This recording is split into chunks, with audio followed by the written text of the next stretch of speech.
focus on military veterans and the criminal justice system.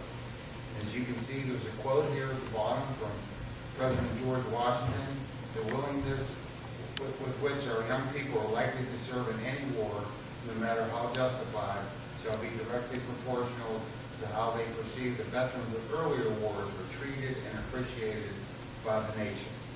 So thank you again for being here. The mission of social work in the profession is based on a core set of values, which are the foundation of what social work is. There's service, social justice, dignity, worth of the person, importance of human relationships, integrity, and confidence in the field. So what we're focusing on today is one of those core purposes, which is social justice. Further, social work and social justice are further defined by the National Association of Social Workers Code of Ethics, which we refer to in social work as NASW. This includes, and further, the NASW code is also, there's accreditation for each social work program to the Council on Social Work Education. And you might think, why is this connected to homeless veterans? Well, because these justice programs for the federal government are under the roof administratively of the homeless programs. And as an outgrowth of the VA has launched programs like Justice Outreach, Healthcare for Reentry initiatives, and then now we see the evolution of veterans courts. And like a lot of homeless veterans and substance abusers, many veterans who have legal issues or incarceration link their criminality to their military service. Now, I've only seen statistically about 10% of veterans that I've dealt with that can link their military service to any criminal behavior. And that's typically for the veterans that have had post-traumatic stress, been involved, have traumatic brain injury, military sexual trauma. So they're not blaming the service, but there is a connection. And veterans, based on the law, veterans under charges that are involved in the criminal justice system that are incarcerated, they do not get their medical benefits, mental health benefits, and medication or financial benefits while they're incarcerated because there's a federal code that prohibits this. So the Secretary of the VA is not required to furnish any care to a veteran who's in an agency that has the obligation by law to take care of that veteran, unless there's some type of sharing agreement or contract, which is very rare. And none of that, those sharing agreements are happening here in Pennsylvania. Now, a lot of the problems that we see with the Iraq and Afghanistan veterans, not to say that other veterans of different eras do not have these problems, but a lot of our veterans are presenting with anxiety problems, depression, problems of irritability, anger, substance abuse, alcohol problems, a lot of difficulty sleeping, a lot of issues of hypervigilance, explosive personality disorders, erratic driving, a lot of bar fights, disorderly conduct, firearms violations, DUI, possession of illegal substances, and again, domestic violence and protection or abuse order. These are typically the types of problems I've seen with the veterans that I've been dealing with since 2008. Now, some statistics here, and this is based on the Bureau of Justice Statistics report that just came out in 2015. About over 131,000 veterans were incarcerated, which is 8% in prison, and then 7% in typical jail populations. Now, this is in every jail. Some jails are 10%, some jails might be 1%, but these are averages. And an estimated 35% of veterans who are in state prison are there for a sexually violent crime. So that's 35% in state prison, and that is a rise from 23% in 2007. That is a very high number. And these are issues that the military is struggling with, is having sexual assault and sexually violent predators on different bases across the country. In Vietnam, there are 39% of the state prisons across the country with Vietnam veterans. Iraq and Afghanistan, there's already 30% 38% of those veterans in state prison. That's scary. And then in jails, there's 16% of Vietnam veterans are in jails, and 11% of the Iraqi veterans and Afghan veterans are already in our local jails. So this is a wave that's coming that I think is going to be like a tsunami when it finally hits our local communities. And 64% of these veterans are there for violent crimes, which are felony related.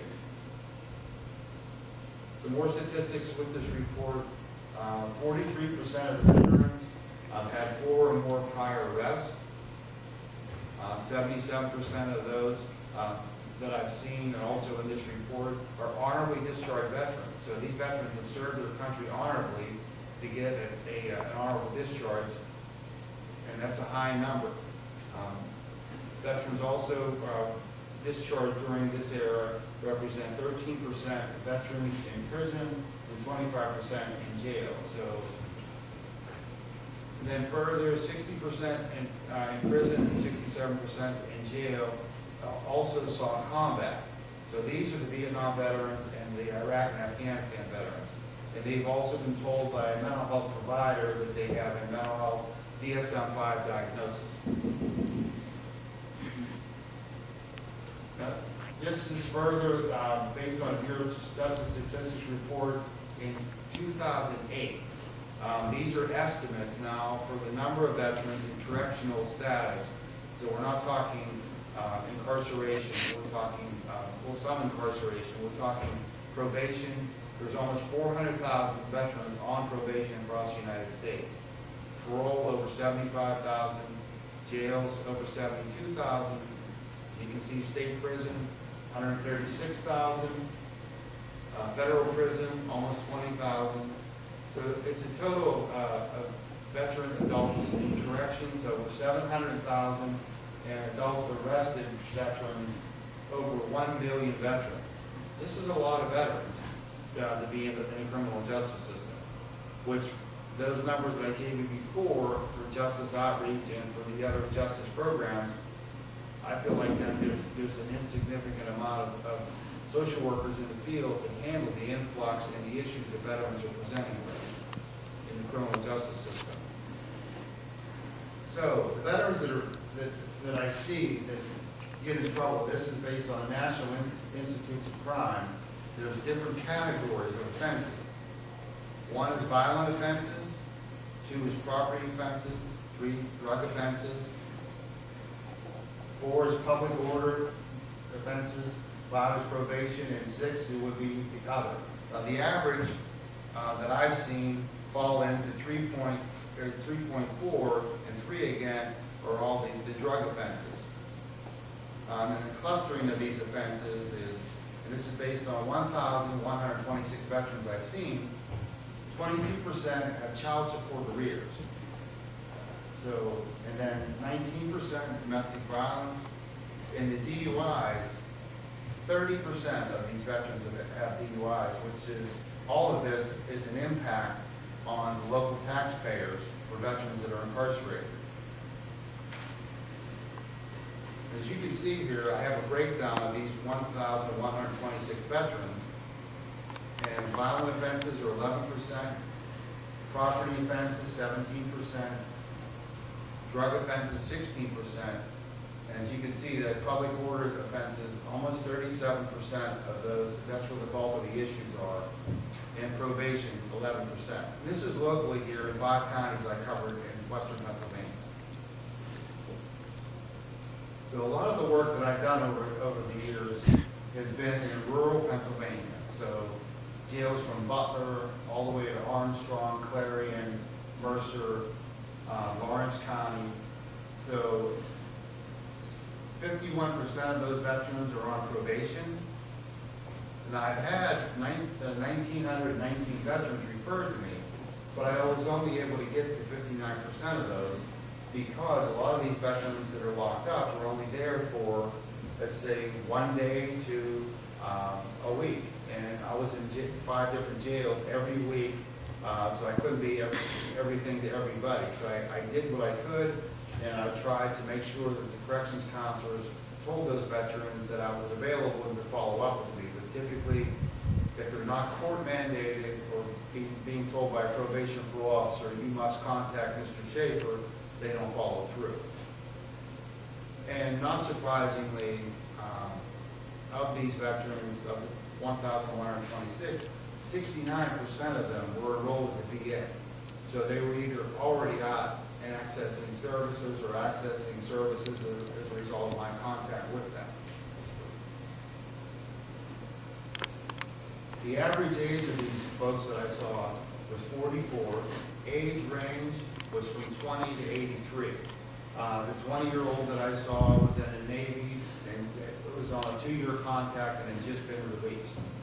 The 83-year-old I saw, he had never been in trouble until he was 83 and had 2 felony charges at the age of 83. In terms of gender, I have had more males referred to me because the military is primarily males, although there's a significant minority of female veterans. So 94% were males, 6% were females, and females could be a whole separate discussion on this topic. In terms of race in this area, most of the veterans I saw were Caucasian males. Secondary were African American males. In terms of education, most of these folks are high school educated, and a significant minority that had college education. So these are intelligent folks that make some very poor and impulsive decisions and get in trouble. Most of these folks are situational offenders, not career criminals. In terms of marital status, 40% of these veterans were divorced.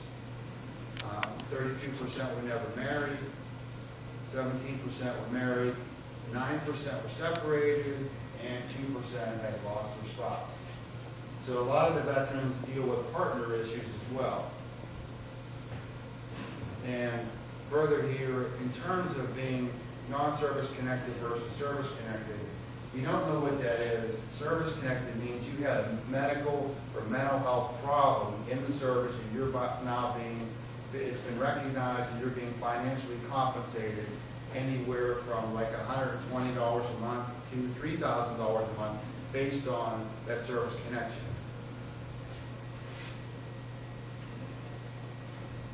Of these folks, in terms of being honorably discharged, as you can see, the Bureau of Justice Statistics report said 77%, the veterans I saw, or 78% had honorable discharges. So that's right on par with those. And there were veterans who got in a lot of trouble when they were in the service, had other than honorable or bad conduct, dishonorable discharge. But I told the veterans, that, look, you recognize that you have had that discharge, but you can file for an upgrade, but you don't have to have a piece of paper that says I was honorably discharged to have honor in your life. That every day you can live an honorable life based on the decisions that you make and based on your thinking. So that's kind of the firing order and the method that I use for this approach. In terms of branch of service, the Army is the biggest branch of service, which is no surprise that 56% of those veterans that I saw were in the Army. I was surprised that the next order were 17% and 16% Marine Corps. I thought the Marines, no knock to the Marines because I'm one myself, I thought they would be in trouble before the Navy, but I was wrong making that assumption until I statistically could show this. But I was surprised, though, that the reserves and the Guard were 14% of the folks that I saw were either Army Reserves or National Guard, were typically the folks I saw. But during the first and second Persian Gulf, a lot of those veterans in the Reserve and the Guard were called up as a backup to the regular Army or the other branches of service. In terms of era of service, as you can see here, we're almost even across the board. Vietnam veterans that I've seen, 21% are in trouble with the law. We have a lot of Vietnam veterans now that have had issues they might not have resolved, or now they have a lot of time on their hands because they're retired, so now they're getting in trouble with the law. 26% are post-Vietnam veterans. The Persian Gulf veterans, 23%, and already 29% of the Iraq and Afghanistan veterans are seeing. Arrest age was from 8 to 81. Actually, that 81 is an error because it should say 83. And you might think that the age of 8 was an odd age to get arrested at, but I had one veteran tell me he was put in little thumb cuffs, that he got in trouble, he broke a window or something. The average age of arrest of all these veterans was 27. So they had an honorable discharge, didn't get in trouble, so they were 27. Lifetime number of arrests were from 1 to 99. I skipped something here. The juvenile arrest, actually, joining the service, I mean, years ago during Vietnam, it was join the Army or join the service or go to jail. 18% of these veterans have had juvenile arrest prior to the service. So then that leaves the other 72% of veterans then that got in trouble after they were in the service and got discharged. So most of this really boils down to it's a matter of choice that they decided to get in trouble. There may be some association with the service. Average arrest lifetime were 5.6. As you can see below, I asked the veterans, do you think your criminality is related to the service? The overwhelming majority here, 79% said no, the service had nothing to do with my decision making to get in trouble. But yet, like I talked about before, 10% said there was some connection. In terms of psychosocial problems, minority were combat veterans, so that's 30%. That's a significant minority. Post-traumatic stress, mainly from combat, 25%. And a lot of these veterans won't avail themselves to services until they're in the crosshairs of a legal issue and need to reach out or are informed about some services. And that's where myself and a lot of my counterparts across the country would be in the crosshairs of that decision making. Traumatic brain injury, this number is I think very low, but it's been on the rise, 2%. And here's an interesting number. Have you ever been homeless prior to being in jail? 57% had said yes. So that would say to me that there's some type of bidirectional relationship between homelessness and criminal thinking and legal issues. So they're connected. I think more research has to be done in that area. Homeless post-release. Now, 22% of these veterans said that they were going to be released homeless from jail. And the job of a prison or a jail or probation or parole is not to let somebody be homeless upon release. However, it happens. I've had all too many veterans contact me that are sitting outside of jail who had just been released, and I scrambled to try to figure out what to do with them. And then the other ones don't know. And the other piece of this is, so when they get released from jail, there is a disconnect between what the jail is providing than what a community agency or the VA can provide. So and that's where I came into play.